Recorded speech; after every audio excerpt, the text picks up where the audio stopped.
basically, let me tell you what's happened. When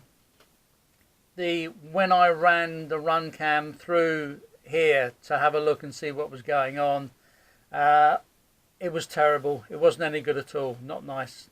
So I scrapped the bit that was there and there and there and there. This piece here, which is the original, which took a long time to make fit, I've left because that was just so traumatic to try and take that out and do that again. It wouldn't have been nice. Now, originally, I had everything printed on card, and it's a 120 gram card printed on, and that's what I used.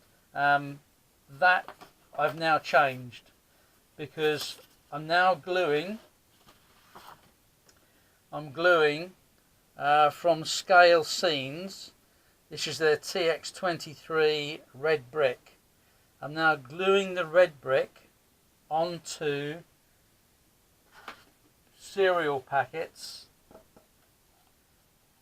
and so it's all glued onto the cereal packets, and to get it to go like that, I just wrap it round something like that with elastic band around it while the glue is setting.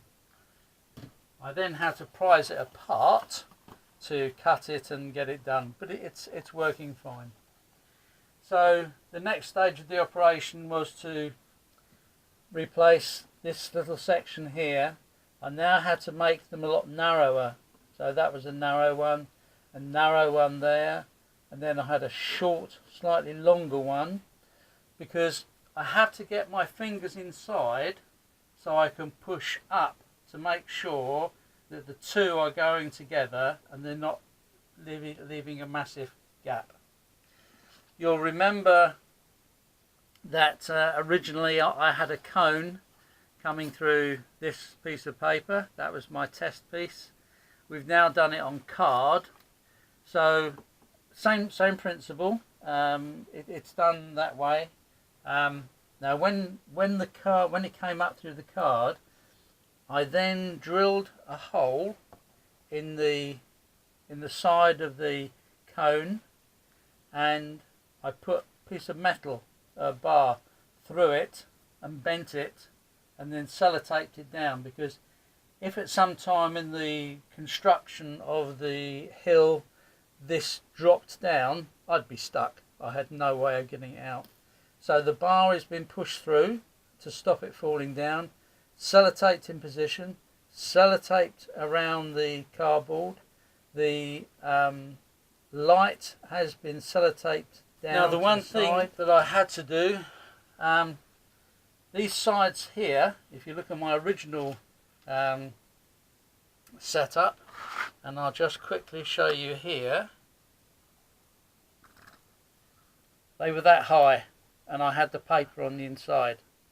So what I've done now, back to here I hope, now I have built it up so it's that high. So basically it's going to be the same height as a brick would be. The brick would be before the stone would be before the curvature of the brick was going to be built in the tunnel.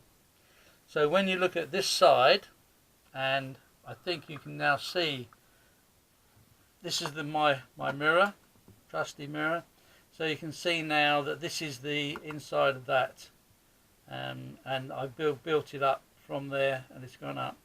I had a little join there which wasn't very good, so I cut a piece of track, a rail, and I've just stuck a bit of rail in there so that looks slightly, doesn't look out of place, but it hides an error. I must admit, praise for this glue.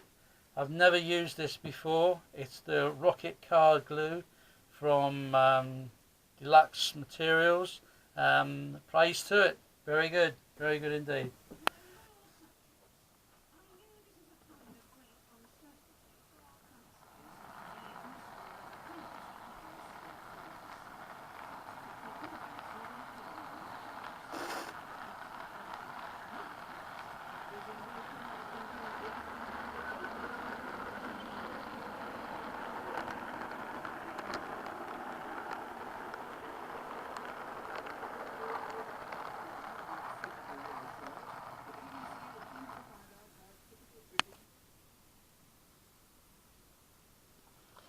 this is just an update for how I've got on so far, because my camera, my Nikon, is still not back from the menders yet. They've only had it a couple of weeks.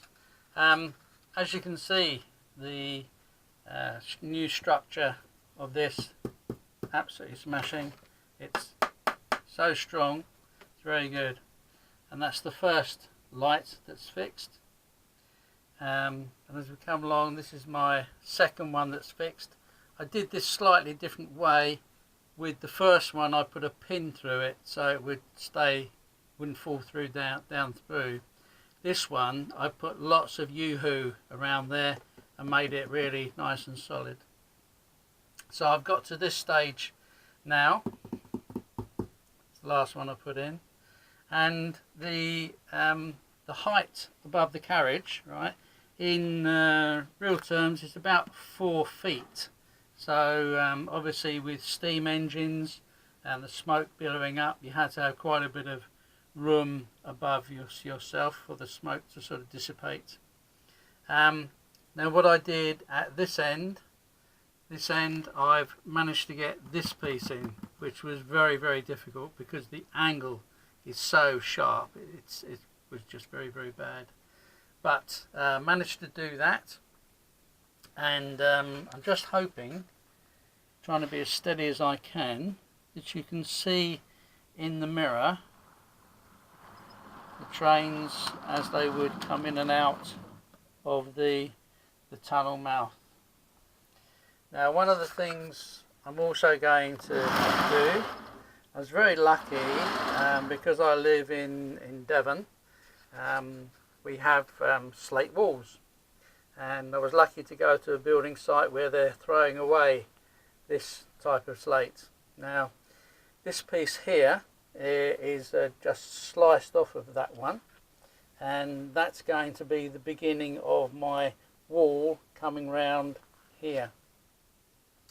I'm also going to be using the same type of slate. I've got one piece here, and just little bits like that. And just going to go in somehow. We'll find out how to do it. And of course, there are lots of offcuts when you're doing this type of slate, but along the way somewhere I shall be able to use that. I don't know where, but we'll save it because we just don't know. I managed to finish the last 2 cones, all fitted with their bulbs inside. Obviously that was the former I used to start the ball rolling, and that's okay. So everything's ready to be going up now. That little cross there, the next piece I put in will be the next lamp. Okay, that would go about there.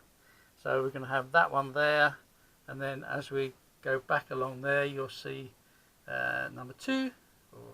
And then that one up there is the first one, and then getting close to